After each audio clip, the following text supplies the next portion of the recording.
은혜 받으실 하나님 말씀은 고린도전서 2장 6절에서 16절까지입니다.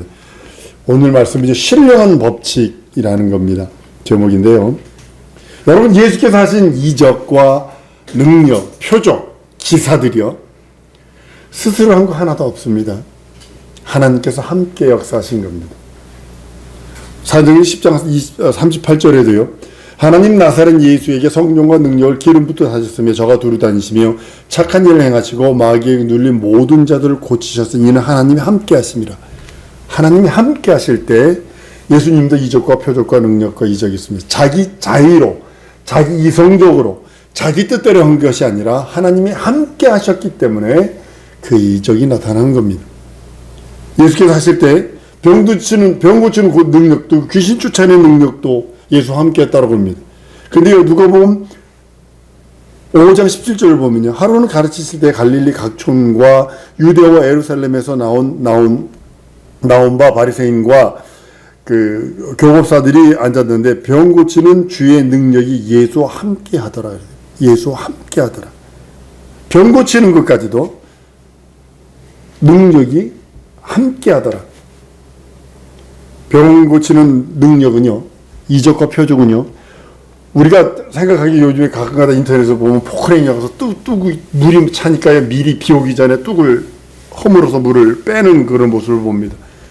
여러분, 능력과 이적과 표적은요, 특별히 병 고치는 능력과 이적과 표적들은요, 호수에 물이 고여있듯 고여있는 것 아닙니다. 쌓여있는 거 아닙니다. 이거 아셔야 합니다. 한번 따라 씁시다. 하나님이 함께 하셔야 한다. 특별히 신유는 하나님이 함께 하셔야 되는 겁니다. 물이 고여 있어서 언제든지 퍼쓸 수 있다, 이거 아닙니다. 절대로 아닙니다. 많은 능력을 행하던, 신유를 행하던 목사님들이 지금은 신유를 못하는 행하는 이유가 뭐냐면 바로 이걸 잘못 알았기 때문에 그래요. 내 저수지에, 신유라는, 하나님이 내 영혼의 저수지에 신유라는 물을 잔뜩 채워주셨다고 착각하고 있는 거예요. 항상 그 누구든지, 여러분과 나도 마찬가지입니다. 하나님이 함께 하시면, 한 번 더 따라하면, 하나님이 함께 하시면 무엇이든지 할 수 있습니다. 이게 하나님이 함께 하시는 복입니다. 하나님이 함께 하시는 복이 이렇게 무섭고 아름답고 생명 넘치는 겁니다. 세상 마귀 편에서 보면 가장 무서운 거고, 우리 편에서 보면, 하나님 편에서 보면 가장 아름답고 선한 것입니다. 많은 사람들이 실족해서 넘어지는 이유가 그겁니다. 은사자들이 많이 넘어져서 나중엔 거짓말하게 되고 있고 가짜를 말하게 돼서 미혹받는 그런 모습을 보게 됩니다. 예수께서 제자들에게 병 고치는 권세를 주셨어요. 그 능력이 그 몸에 고여있는 것들 아니었었습니다. 절대로 고여있는 거 아닙니다. 늘 말씀드립니다. 하나님이 함께 하셔야 되는 거예요.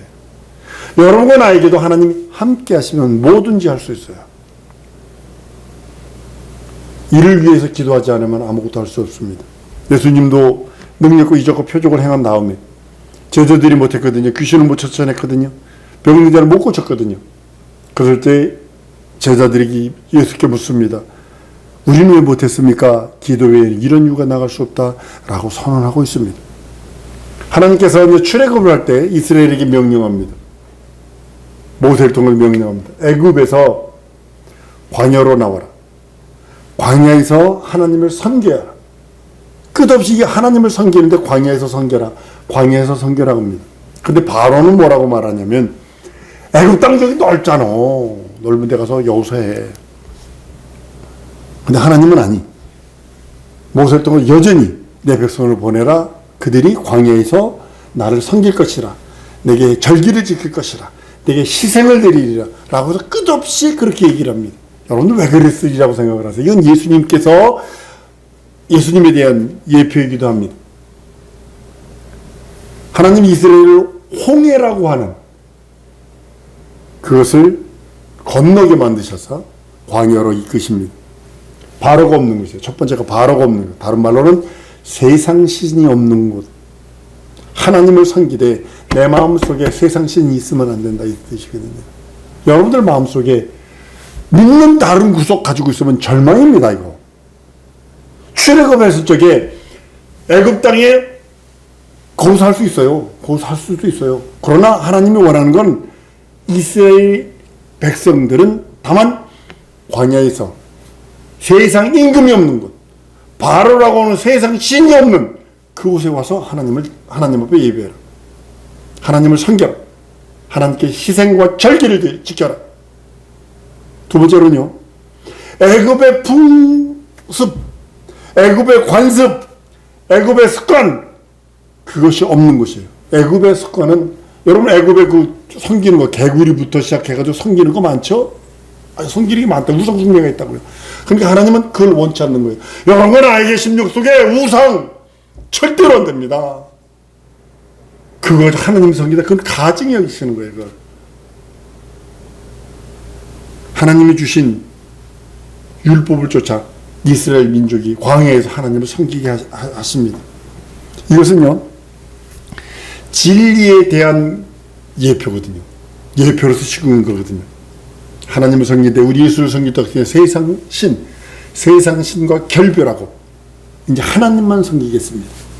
세상에 있는 우상들과 결별하고 내가 하나님만, 한 분의 하나님만, 우상을 내 마음에 두지도 아니하고 세상 신을 내 마음에 두지도 아니하고 하나님의 그 말씀, 진리이신 그 말씀만 섬기며 그 말씀 앞에 부정하며 그 말씀 따라 순종하며 살겠습니다 고백하는 거거든요. 그러니까 이스라엘 민족 전체를 들고 나갑니다. 그러면 진리에 대한 예표로 삼으시는 겁니다. 그래서 구약 성경은 전부 다 예수 그리스도를 가운데 놓고 해석을 해야 합니다. 여러분이 내가 침례받음도 세상의 방법이나 습관이나 유행이나 신념으로 그걸 가지고 섬기는 것이 아니라 우리가 세상에서 섬기던 그 우상, 홍동백서 좌포 우회라 해서 제사상 차려놓고 아니면 선왕당에서 돌 던지고 돌 모아놓고 걷다가 가면서 뭐 이게 진짜 하고 향 피워놓고 그 세상에 있는 유행이나 관습이나 세상의 방법을 우상 섬기던 그것들을 가지고 하나님 섬기는 것이 아니라 거기서 완전히 벗어나서 여러분과 나의 예배 방식은 하나님으로부터 온 새로운 계시, 새로운 말씀, 새로운 믿음, 새로운 진리를 쫓아 순종하는 것이 신앙이다 라고 선언하시는 겁니다. 우리는 우리 속에도 자기 신념이라는 것이 있어서 자기 신념과 신앙이 분리가 안 되면요 아주 힘듭니다.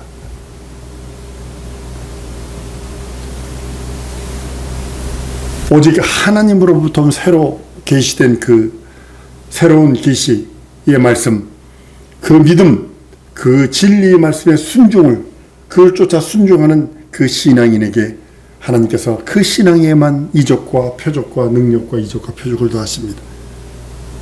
나만 장군이 얘기 또 한 번 할게요. 나만 장군이 문둥병을 고침을 받고자 하여 어린 종 잡은 여자 종, 그 종의 말을 듣습니다. 살려면요 별의 소리가 천둥 치는 소리처럼 들린다니까요. 노예 말이에요. 노예. 포로로 잡혀온 여종의 말을 딱 듣는 순간에 자기 병을 고친다는 확신이 생기는 거예요. 그러니까 이스라엘을 갑니다. 이스라엘 왕은 뒤집어졌어요. 문둥병을 어떻게 고치냐, 이거는 저희 빌미를 삼아가지고 우리나라를 잡아먹으려고 우리를 쳐들어오려고 하는 거다, 이렇게 얘기합니다. 선지자가 가가지고 간단하게 얘기합니다. 엘리사가 그럽니다. 나에게 보내세요. 그걸 갑니다. 그냥 물에 가서 7번 닦아. 간단한 거거든요. 근데 그 마음에 선지자 말에 엘리사 선지자 말에 마음에 안 들어합니다. 자기 신념이 있으니까. 여종의 말을 듣고 거기까지 온 것은 자기 신념으로 왔다 치십시다. 그러나 선지자의 말, 하나님의 대언자의 말은 순종해야 되는데 자기 의지를 갖고 있어요. 자기 신념을 갖고 있다고요. 그게 마음에 안 들어. 내 생각에는 선지자라는 자가 나와서 하나님의 이름을 불러가며 주술을 외워가며 손을 흔들어가며 내 환처에 손을 만져가며 할 것이야 라고 하는 자기 의지와 자기 생각을, 자기 신념을 나타냅니다. 그리고 분해하면서 돌아가려고 합니다. 근데 주위에 진짜 사람들 잘 새기세요. 인권을 구하라는 거예요. 영권 다음에 인권이 이유가 뭐냐면 이 나만 장군의 사람, 주위에 있는 사람이 아버지요 그런다고. 아버지요. 뭘 자식을 낳았어? 선지자가 이보다 더 심한 일을 하려도 했을 거 아니오. 그냥 나 씻어서 깨끗하라 한 것 아니오. 그러니까 그 말 듣고 가서 7번 닦습니다. 그러니까 쉽게 말하면 한 번 더 합니다. 자기 신념이 부서지고 자기 생각이 포기될 때 하나님의 역사가 일어난다. 명심하셔야 합니다. 선지자가 일러준 데를 가서 요단강 가서 7번 목욕을 합니다. 고침받습니다. 이것이 진리에 대한 예표입니다. 내 생각, 내 의지, 내 신념이 무너지지 않으면 결단코 진리가 내 영혼 속에 주인 될 수 없습니다. 나만 장군이 그랬어요. 시대의 많은 이들이 그런 모습입니다. 하나님의 방법 자체는요, 사람의 뜻과 다릅니다. 사람의 사고방식과 하나님의 방식이 틀려요. 황당하게 여겨집니다. 아니, 광야로 가면 3일을 못 버텨. 3일을. 우리나라 707 특수부대 여단이 갔습니다. 사막 지역에. 근데 그 훈련하듯이 비행기로 사막 지역에다 떨어놨네. 무릎지. 먹을 것도 없이 떨어졌네. 거기가 제도, 대위가 나와서 얘기를 하더라고요. 죽는 줄 알았대요. 먹을 게 있어야지. 사막에 뭐가 있어. 그리고 새벽에 가만히 보니까 뭐가 팔짝팔짝 뛰어. 도마뱀이 뛰어다니는데 그거 잡아먹었다고 그러더라고요. 그거 잡아먹으면서 하는 장소로 왔다고 그러더라고요. 여러분들, 우리는 우리 방법, 우리 신념, 세상 살아가는 내 방법도 필요합니다. 내 방법이 되기 위해서는 많은 학습이 필요해요. 배우지 않으면 안 돼요. 농사요? 나보고 농사지으라고 하면 돌대가리 됩니다. 난 다 말아먹습니다. 그런데요, 배우지 않았지만 아버지로부터 농사를 배우면요, 몸에 배버립니다. 몸에 배서 뭐 하면 뭐 해야 되고, 뭐 하면 뭐 해야 되고, 비 온 다음에 어떻게 해야 되고, 뭐 한 다음에, 이게 몸에 배버립니다. 그러나 배우지 않으면 안 돼요. 그런데 내 경험이, 내 지식이, 내 습관이 되려면 많이 배우든가 아니면 부모로부터 배우든가 둘 중에 하나 아니면 안 돼요. 그러면 그것이 내 의지가 되어버리거든요. 그래서 하나님은 내 경험과 내 의지를 포기하라 하시는 거예요. 내 신념을 포기하라 하시는 거예요. 하나님의 방법, 내 방법과 달라요. 나는 이 일이 좋지만 하나님 이렇게 돌아가게 하신다는 거죠. 전체 인생에서 봤답니다. 여기서 이렇게 가면 맞바로 가는 길인데 내가 불순종하니까 이쪽으로 빼더라고요. 여기서 한 걸음에 넘어갈 수 있는 길을 옆으로 빼서 이렇게 돌려놓으시더라고요. 이 기간 동안이 난 방황의 기간이었고 눈물의 기간이었거든요. 이렇게 넘어가 돌이킬 수 없어요. 이 시간들. 누가 나에게 영적인 어드바이스 해주는 자가 하나도 없었어요. 그러니까 방황할 수밖에 없고 돌아갈 수밖에 없는 그런 것을 보게 됩니다. 그래서 인권이 필요한 거예요. 옆에서 믿음의 사람이 필요하고 믿음의 말을 하는 자가 필요한 거예요. 아무리 좋은 친구라도 영적이지 않으면 망합니다. 그 영혼 망합니다. 내 생각과 하나님의 뜻은 틀립니다. 내 생각이라는 자기 신념, 그 신념으로는요, 하나님의 일과 상관없는 일들이 너무 많다는 거죠. 인간은 본래 영적인 존재가 아닙니다. 방구나 풍풍 껴대 그 뒤입니다. 되는 그런 존재입니다. 오직 채소와 식물을 먹고 생육하고 번성하고 땅에 충만해야 할 그런 존재들입니다. 신념을 갖고 채소를 가꾸고 짐승들을 다루고 육축을 하도록 더 맨 처음에는 돌아다니면서 사냥하고 먹고 살고 그랬겠죠. 아담 그 후의 문명들, 이게 네피림들의 문명이 창대하게 일어난 그 문명들이거든요. 영적이지 않은 사람들 모습은 그렇습니다. 하나님은 아담에게 생명이 되게 하셔서 비로소 생명이 된 아담으로 하여금 영적인 생활을 하게 하셨어요. 영적인 생활.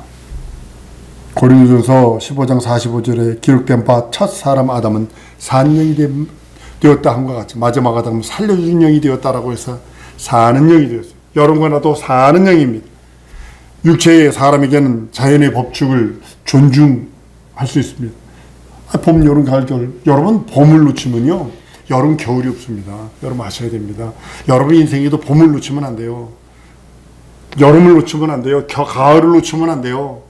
여러분 가을 여기 보면 감나무 딸 때 안 따보세요. 그거 가을을 놓친다는 것은 열매를 안 땄다는 소리. 떨어지면요 신령한 사람에게는 영적인 법칙을 존중하게 하는 거예요. 한번 따라하십시다. 내 육체는 자연의 법칙이 있고 내 영혼은 영적인 법칙이 있다. 영적인 법칙, 그 말씀 앞에 부종하는 겁니다. 육적은 그냥 이거 먹고 저거 먹을 수 있어요. 하나님의 말씀은 그 신령한 법칙입니다. 육체의 법칙은요, 아파. 그러면 병원 가서 약 먹고 어떻게 하면 되고, 부러졌어. 그 법칙 때문에 깁스해야 되고 어떻게 해야 됩니다. 그럼 하나님의 법칙은, 하나님의 신령한 진리의 법칙은 영혼의 법칙, 그 말씀에 부종하는 것에 따라, 그 말씀 따라 순종하고 그 말씀 따라 그 말씀 살아들이는 것에 따라 자기 영원한 삶이 결정되는 것입니다. 진리와 성령은 신령한 법칙을 초월하지 않습니다. 절대로 초월하지 않습니다. 거룩한 물질서라고 말씀드렸죠.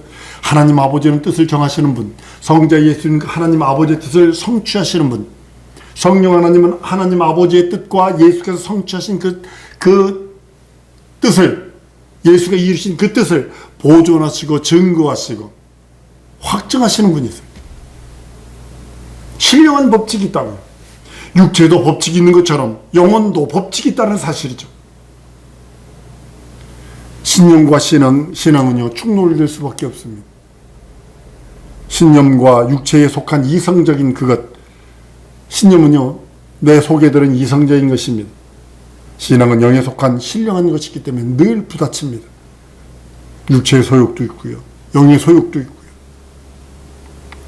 영적인 것에 대해서 하나님이 하시는 일 가운데 치명적으로 우리들에게 말씀하시니 죄의 삭은 사망이다 선언하십니다. 결국 그 죄로 인해서 그 죄로 인해서 인류를 살리는 유일한 방법은 독생자 예수를 십자가에 내어주지 않고서는 구속할 수 없다는 하나님의 원칙적인 하나님의 의의가 있다는 사실이죠. 우리는 변하면 안 됩니다. 다른 건 변할 수 있어요. 옷도 변할 수 있고 음식도 변할 수 있고 먹고 마시는 것도 변할 수 있어요. 사는 패턴도 변할 수 있어요. 그러나 내 영혼에 대한 믿음만은 변하면 안 됩니다. 이게 하나님의 법칙이니까. 하나님도 하나님의 그 법칙, 인류를 살리려고 하시는 하나님의 법칙에 의해서 아들이 죽지 않으면 인류를 살릴 수 없어요. 그 법칙을 초월하지 않는 것처럼 성령 하나님도 예수님도 성부 하나님도 그 법칙을 초월하지 아니하시고 그 법칙 안에서 모든 것을 이루시는 시간치 않는 하나님이 내 하나님이라는 것에 대해서 우리는 감격하는 것입니다. 우리 영적인 삶을 살고 있습니다. 부정하든 인정하든 죄송합니다. 영적인 삶을 삽니다. 내가 그걸 인정하든 내가 그걸 부정하든 내 영적인 그것을 부정하든 인정하든 하나님의 시간을 흐르고 있습니다. 1년이 금방 지나가더라고요. 그죠? 마찬가지입니다. 하나님께서 하나님의 그 신령한 법칙, 그 법칙으로 인해서 우리를 구속하시기 원하는 하나님의 방법이 있다는 사실을 아셔야 합니다. 그래서 그 하나님의 신령한 법칙을 알아가는 것이 믿음이고 그 하나님의 신령한 법칙을 경험하는 것이 진리를 경험하고 하나님의 말씀을 경험하는 것이 그냥 그거구나가 아니라 그거구나 했으면 순종하는 것이 있어야 된다는 거예요. 근데 우리는 그래 그거네 그래 하나도 모르고 깨달았네 그래 그랬어 이것이 끝이 아니라 그 다음에 내가 순종하는 믿음을 보여야 된다는 사실이죠. 구약 시대에는 순종을 강조하고 신약 시대에는 믿음을 강조합니다. 행함을 강조, 구약은 행함을 강조하는 거고 신약 시대는 믿음을 강조합니다. 그렇지만 이것이 요한복음 4장에서 완성이 됩니다. 신령과 진정으로 예배할지니로서 하나가 되어버립니다. 우리 사랑하는 성도들이 하나님의 신령한 법칙을 알고 알아가고 살아가는 자들이 되길 소원합니다. 신령한 법칙 속에 내가 있기를 원하고 신령한 법칙을 알아서 순종하는 우리 성도들 되기를 원합니다. 하나님은 지금 우리들에게 다른 거 요구하는 거 아니에요. 이 세상이요 지금 아주 그냥 매맞을 짓만 하고 있지 않나요? 아주 쓰레기통 그런 쓰레기통이 어디 있는 거. 그런데 우리들만이라도 내가 다른 사람들의 무슨 영향력을 못 끼칠지라도 나만이라도 하나님의 신령한 법칙을 알아가고 신령한 법칙을 찾고 신령한 법칙을 경험해서 신령한 법칙 속에서 그것에 알아져서 순종하는 삶이 되기 원하는 거예요. 이 시간 우리 기도하십시다. 하나님, 신령한 법칙 속에 내가 있기를 원합니다. 신령한 법칙으로 내가 충만한 삶을 살기 원합니다. 하나님 나를 도우시고 내 영혼에 함께 하시고 내 영혼에 진정으로 하나님의 신령한 법칙이 진정으로 성부 성자 성령 삼위일체의 신령한 그분이 변치 않는 그분의 뜻과 의지 서로 초월하지 않는 그 능력이 내 영혼에 충만하게 해달라고 이 시간에 다 같이 통성으로 기도하십니다.